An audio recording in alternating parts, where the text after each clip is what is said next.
Olá, eu sou o Roberto Cardoso e este é o podcast Histórias de Silêncio, Conversas com Meditadores.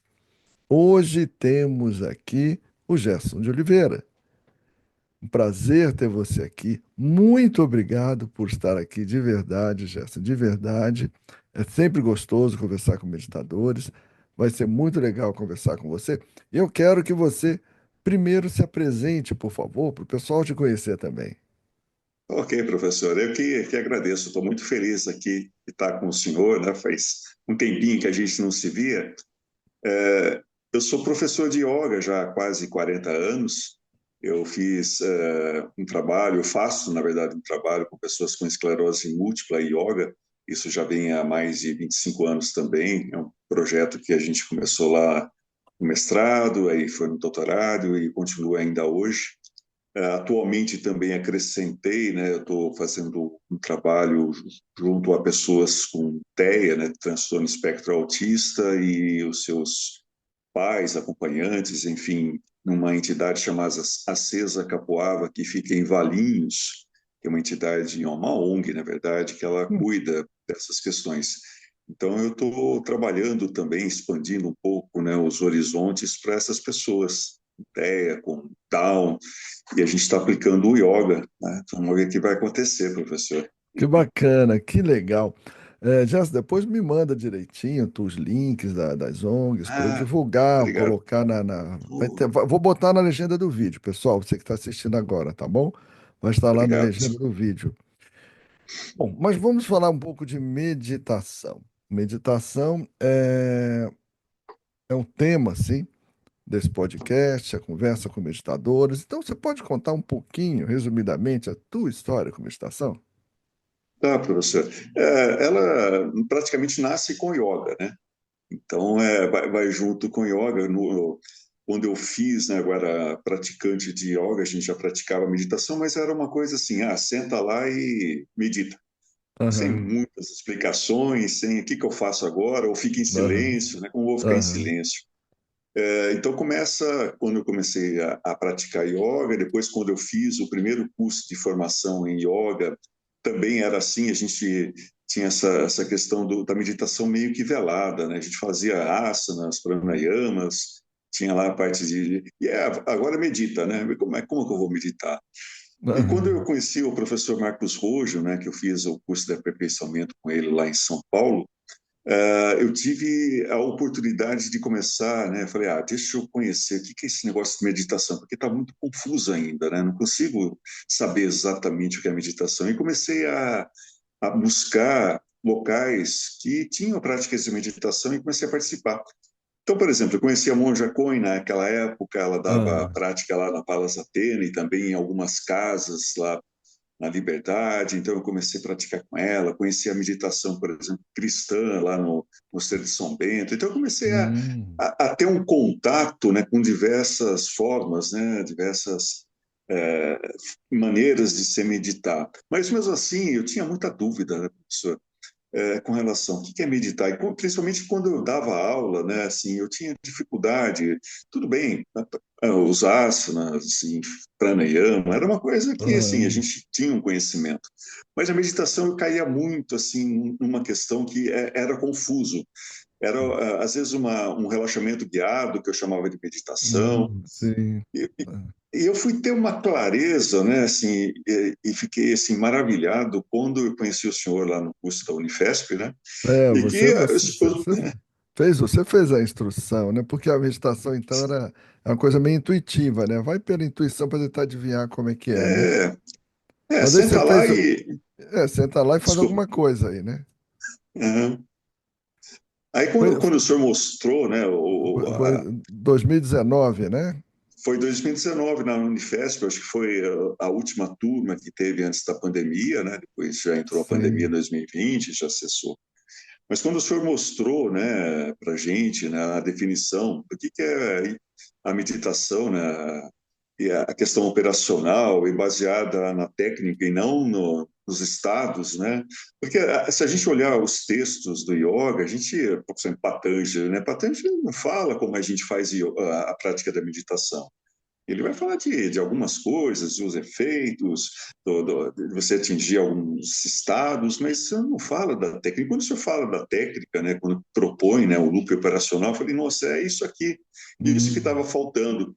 Porque até nas publicações que a gente fazia, que a gente faz, né, naquela época, a gente fazia, tinha uma dificuldade, né? A gente colocava lá, nós fizemos esses asanas, tá? E propomos meditação. Mas ninguém aham. questionava também, né? Os artigos eram É, publicados, todo mundo sim, aceitava, é todo mundo verdade. aceitava. Eu acho que ninguém sabia muito bem. No Então, mundo, no mundo todo era assim.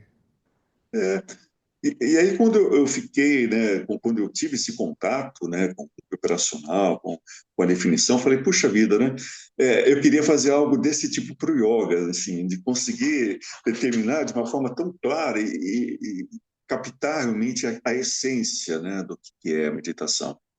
Então, foi a partir daí, né, foi a partir de 2019 que eu consegui fazer de uma forma mais rotineira, né, incorporar à minha rotina a prática da meditação tendo essa Hum, questão, né, das âncoras definidas, hum. começar a sutilizar aos Sim, poucos a sim, âncora, e levei isso também para as minhas práticas. Então, foi interessante, porque deu uma clareza também para os alunos, né? Pô, meditação é isso aqui, eu sei que vai ter entendi. um momento que eu vou atingir esse relaxamento da lógica, mas É, vai vir pensamento, e tá tudo bem, exatamente. né? E tá tudo bem, e isso dá oh, que É. bom, né? Você Que bom, não precisa entrar em morte cerebral para conseguir entrar em estado meditativo, né? É porque o verdade. pessoal às vezes acha que tem que parar, que a mente vai ter que parar, mas eu costumo falar que você se entrega à técnica e a técnica te entrega ao estado. É mais ou menos assim que funciona. E para Aham. você, quando você começou a meditar consistentemente, quais foram os benefícios para o Gerson? Independente, eu costumo falar aqui no podcast, independente do que a literatura fala para você, seus dois ou três benefícios que você colocaria assim em destaque para o Gerson. O que que Tá. aconteceu de melhor para você? Tá. Eu acho, professor, que assim, um ponto que realmente eu tive a oportunidade de ter o acesso, né, foi um contato mais próximo comigo. Porque, assim, eu percebo que quando a gente faz uma introspecção, a gente esbarra e tem um monte de coisa ali, né? Tem trauma, tem narcisismo, tem a questão cultural. E, de repente, quando a gente faz isso, né, mas de uma forma constante, né, de uma forma que a gente tem esse contato, vai tendo contato dia a dia, eu acho que melhora uma condição, né, de percepção, de autopercepção. Então, teve assim um momento em que eu consegui perceber, por exemplo, um trauma que eu tinha lá de infância e que eu não tinha percepção, não tinha nem ciência que ele existia.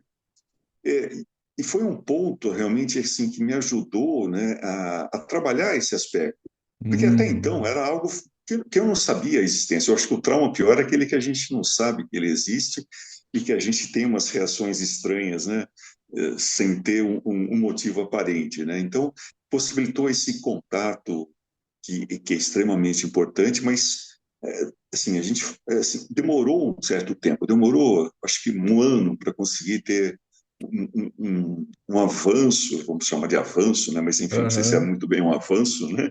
Mas conseguir ter esse tipo de contato que é importante, né? Outra coisa, professor, eu acho que ele está ajudando muito, né? Nos momentos mais pesados da vida, né? A gente, sim. enquanto vai passando o tempo, né? Eu brinco, né? Mas é uma brincadeira até séria que eu estou indo muito mais em velório do que em batizado ultimamente, né? Então, assim, É, essa é questão verdade. dessa O, questão, né, de passar um pouco mais facilmente, claro que não se tornou tranquilo demais, mas nesses momentos mais pesados, muitos deles associados às perdas, né, ao luto. Então, eu sim. acho que são dois pontos, né, assim, É, mais relevantes. existe um espaço digamos assim, paz, silêncio, paz interno, que com o tempo, com a prática repetida, começa a nos acompanhar. Então, eu costumo dizer que você enxerga essa paz. Mesmo quando você está em dor, quando você não está feliz, você ainda consegue perceber que mesmo ali esse espaço não deixou de existir. Às vezes fica muito dolorido, às vezes é mais difícil de você percebê-lo, mas quando você aprende a prestar atenção nele, ele está ali, né? Ele está ali. Mas isso acontece quando você aprende de fato a colocar a técnica da meditação em curso. Mas existe esse espaço, é verdade, que nos ajuda demais nesses momentos, né? Demais. Sim, sim. Assim, o senhor citou essa paz, né? E de vez em quando dá até umas saudades, né? De ter esse contato com a paz no dia a dia. Você fala, nossa, eu vejo a hora de ter esse contato, né? Esse silêncio, né? É, eu tive conversando aqui com um padre, Frei Lourenço, que fez a formação também conosco na Unifesp. E ele dizia que o mais legal da meditação é que ele percebe essa paz, que quando ele está esquecendo dela, é como se a paz o chamasse de volta, como se esse espaço chamasse ele de volta, para ele não esquecer que ela está ali, que aquela paz está ali, que aquele espaço de silêncio interno está ali. Foi muito legal o podcast Aham, dele. Foi muito legal, porque ele contou uma história, contou de um jeito diferente, né? certo. E, e essa questão da leveza em relação à vida, como é que ficou a relação com a vida? O que que você diria que mudou na sua relação com a vida? Não estou falando de você, daqui a pouco a gente vai falar das outras pessoas. Daqui a Tá. pouco a gente começa a falar dos outros, por enquanto a gente está falando só de nós. Sim, eu sou uma pessoa muito ansiosa, sempre fui uma pessoa É, extremamente ansiosa. sim. Até assim, eu fui para o yoga numa tentativa de diminuir um pouco essa ansiedade. Para eu ter uma noção, o ponto, assim, a gota d'água que me levou para o yoga, né, foi uma noite assim, que eu estava fazendo a graduação em educação física, estava fazendo pós-graduação numa área da, da engenharia biomédica, eu estava trabalhando, estava dando aula de Kung Fu, sabe? Eu Mas sei. assim, não de uma forma, coisas muito pesadas às vezes, né? E eu estava Uhum. voltando uma noite para casa, sozinho, né, dirigindo meu Fusquinha, e de repente, né, eu vi um braço aqui, assim. Sabe quando dá aquele gelo, dá gelo assim, a gente fica, falei, nossa, tem alguém atrás e vou morrer, né? Ah, ah. Aí eu comecei a olhar meio de lado, assim, eu vi meu braço, falei, eu estava coçando as minhas costas, eu não tinha percepção que eu Perdeu estava fazendo perdeu a isso, professor. consciência, perdeu essa Não, consciência, eu falei, perdeu a caramba, consciência do próprio braço nesse sentido, né? sim, eu estava no, sei lá, no automático, né? Aí um amigo meu falou, vai fazer yoga, eu experimentei, a primeira noite eu dormi bem, comecei. Então, assim, eu acho que um dos aspectos que me ajuda muito, é claro que não 100% ainda não consegui, né? Mas sempre quando eu começo aquela coisa, eu respiro para aí um pouquinho, faço a minha meditação.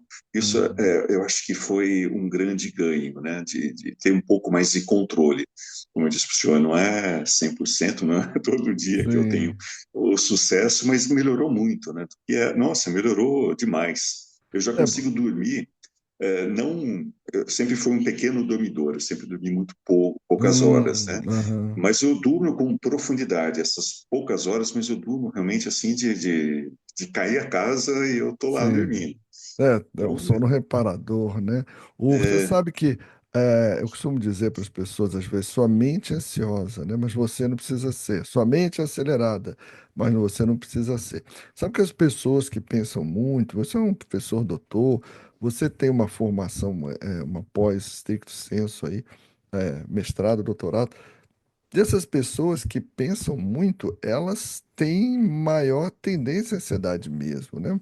Aceleração, a pensar demais, a vir aí os medos, né? A minha mente é mais ou menos assim também. Então eu costumo dizer, olha, minha mente é ansiosa. É um dos segredos que eu conto para todo mundo. Olha, a maioria dos meditadores antigos que eu conheço, quase todos, perguntar para eles, a mente deles é agitada. Muitos dizem que a mente é ansiosa. Mas eu costumo falar, mas só que assim, a gente começa a perceber que a mente é ansiosa, mas a nossa essência não é de ansiedade, né? A nossa essência não é uma essência de ansiedade e ajuda muito a mudar esse mindset, né? Minha mente é ansiosa, mas eu não necessariamente não sou. sim, sim, ter E que, essa divisão. E o que que Uhum. você diz? Essa é uma das coisas que eu digo para quem diz que tem a mente agitada e não consegue meditar por causa disso. O que que você diz? Você é instrutor de yoga, instrutor de meditação. O que que você fala? Porque certamente as pessoas falam isso para você. Ó, tem a mente agitada, não dá para meditar. O que que você diz? Isso é muito comum, né, professor, e cada dia mais, né? Nesse projeto novo que a gente está lá na CESA, né, trabalhando principalmente com os alunos e com os pais, né, com os cuidadores, né, é sempre um grande desafio você poder, né, fazer com que a pessoa, de uma certa forma, participe. Então, assim, a semana passada tinha uma mãe lá que ela passou rápido. Eu falei, você não quer fazer prática de yoga? Eu tenho uma oficina de meditação também que a gente montou lá. Ela falou, nossa, que isso? Eu não consigo. E passou voando, daqui a pouco voando. Pá. Aí eu cheguei para ela e falei, olha, vamos meditar andando? Né? Vamos tentar fazer isso um pouquinho? E a gente começou a fazer um pouquinho da prática meditativa andando. Hum, E ela chegou no final e falou, nossa, dá para fazer isso assim? Eu pensei que tinha que sentar, com as pernas cruzadas, tem que ficar parado. Eu não consigo ficar parada, né? É uma situação complicada, eu entendo essa mãe, né? Porque assim é uma situação complicada, uma situação que não é fácil de se viver, né? Mas sim. a gente conseguiu, né? Pelo menos ali mostrar para ela, ó, dá para a gente meditar andando, né? Dá para a gente fazer Aham. alguma coisa desse sentido também. Então, assim, eu acho que é muito interessante que quando as pessoas se permitem parar um pouco, fazer essa Uhum. prática, eu acho que essas pessoas que estão piores, né, numa situação de estresse alto, qualquer coisa que aconteça que diminua um pequeno degrau já é assim algo que é É. fantástico, né? As pessoas falam, nossa, né? Meu Pô, Deus, é. melhorou, caramba, eu não sabia que eu conseguia fazer. Mas é um grande desafio, professor, não é algo fácil, não, porque a gente não tem uma cultura, né, de meditação, de práticas dessa forma. A gente De tem uma parar, né? De cultura, parar, ninguém é, para, é verdade. é, E, a e, gente não tem isso. e quem já começou a meditar, está tentando, mas diz, olha, eu estou tentando, não estou conseguindo, está difícil. O que mais, na sua experiência como instrutor, o que mais frequentemente está acontecendo com essas pessoas que estão dizendo que já estão tentando, mas não estão conseguindo meditar? Tá. Eu acho que o primeiro passo, professor, é ter essa questão do looping é, bem claro, né? Porque às vezes as pessoas falam, ah, mas não estou meditando, né? Porque eu acho que ela tem uma quantidade grande de starts e pensamentos, né? Que ela Aham. fala, pensa que a meditação é apenas aqueles milissegundos, né? Que você fica ancorado, né? E eu acho que essa questão da gente trazer, né? Olha, mas o processo é esse, né? O processo é exatamente esse. Você começa a perceber a âncora, se envolve, vai, de repente você atinge um estado que é um estado diferente, aquele estado que a gente chama de relaxamento alógico, Uhum. ou um estado diferenciado, e de repente você começa a ter o pensamento, e isso está dentro do processo. Uhum. E eu acho que isso traz uma sensação de, opa, peraí, né? Então, eu estou fazendo, né? E aquela pergunta sempre que o senhor já nos ensinou, né? Para saber se está meditando, né? Você ficou um pouco na âncora, você estava na âncora, né? Você vivenciou esse momento da âncora. É. Mas, assim, eu acho que tanto a questão, né, para essas pessoas, né, saber exatamente, porque às vezes a gente entra com uma âncora muito sutil e a gente se atrapalha. Eu acho que no começo, o Uhum. mais indicado mesmo é aquela âncora mais concreta que a gente conseguir, né, Aham. ter, para que a gente possa evoluir. O tempo, assim, é aquela coisa, né, de ter a disciplina, de todo dia sentar, de ter esse espaço para a gente. Por exemplo, se eu não meditar, fizer minha prática logo cedo, logo nos primeiros minutos do dia, depois, assim, para voltar e sentar para fazer é muito complicado. Você acaba sendo Entendi. engolido por uma atividade e outra e vai. Aham. De repente vai chegar a noite e eu não fiz, faço um pouquinho ali só para dizer, para aquela Aham. sensação de voltar É, para o silêncio, né? Mas sim, eu acho que a questão de regular a âncora, né, e persistir, né, ter essa coisa de fazer todo dia um pouquinho. sim, Eu tenho umas gravações que eu faço, né, a gente tem as práticas que eu faço online com o pessoal da esclerose múltipla, sim. e eu faço gravações, né, de práticas que duram no máximo 15 minutos. Eu Aham. mando toda semana para essas pessoas no intuito de, olha, 15 minutos por dia, eu acho que a gente pode encontrar essa brecha, né, esse Aham. espaçozinho para a gente. Estimular, porque a prática constante você vai começar a perceber, né, vai começar a notar, olha, tem alguma coisa que vou criando esse espaço, vou criando o hábito, né? Criação de um hábito, e de repente você vai sentir falta, né? Poxa vida, hoje eu Sim. não fiz, que coisa. É isso mesmo, consistência. Quem tem técnica e também tem consistência, aí vai. Gerson, é, o papo tá delicioso, né? Mas a gente precisa deixar uma mensagem final, porque senão fica muito longo, o pessoal não assiste. Tá? Fique à vontade, de coração, o que você quiser dizer, qual a mensagem final que você gostaria de deixar? Assim, minha mensagem tente fazer, assim, experimente fazer. Seja curioso, né, nessa questão de tentar experimentar alguma coisa diferente, que seria a meditação, yoga, enfim, ou os dois juntos. A Uhum. gente separa, né, mas até de uma forma É, equivocada, a né, yoga yoga. a yoga é uma sequência de degraus para meditação. Eu costumo dizer que a yoga, se tem um degrau para meditar, uma coisa que você faz antes para se preparar, a yoga é uma escadaria. Ela te prepara muito bem para meditar, né? Então se o Marcos Sim, Rojo diz que yoga é meditação em essência, né? sim, sim. Então, assim, procure fazer, porque inevitavelmente a gente vai ter momentos da vida que serão aqueles momentos mais densos, mais pesados, e que se a gente não tiver um lastro, se a gente não tiver uma reserva, a gente vai passar de uma forma muito desconfortável, muito ruim, a gente vai chegar do outro lado amassado, né? A gente e não vai conseguir desamassar. Então, assim, tente fazer isso, incorpore isso, procure realmente pessoas sérias, como o professor Roberto Cardoso, Marcos Rojo, procurem pessoas que realmente tenham essa bagagem, esse grau de instrução, essa facilidade, né, na didática, porque isso faz diferença na vida da gente. Procure, Sim, cuide-se, sim. né? A dor é inevitável. Buda dizia que a dor é inevitável, que o sofrimento é opcional. Eu não sei até que ponto o sofrimento é opcional, mas muito do sofrimento eu acho que é provocado pelo excesso de pensamentos mesmo. Sim, Gerson, muito obrigado, professor. querido, muito obrigado. Eu Eu falei, que ó, eu agradeço. falei com o professor Dr. Gerson de Oliveira, um prazer te receber aqui. Obrigado demais. Ainda vou me despedir de você direito, mas vamos dar um tchau pro pessoal, para não ficar longo demais, tá bom? Tá bom. Tchau, Obrigado, pessoal. professor. Obrigado, pessoal. Tchau. Até mais. Boa vida.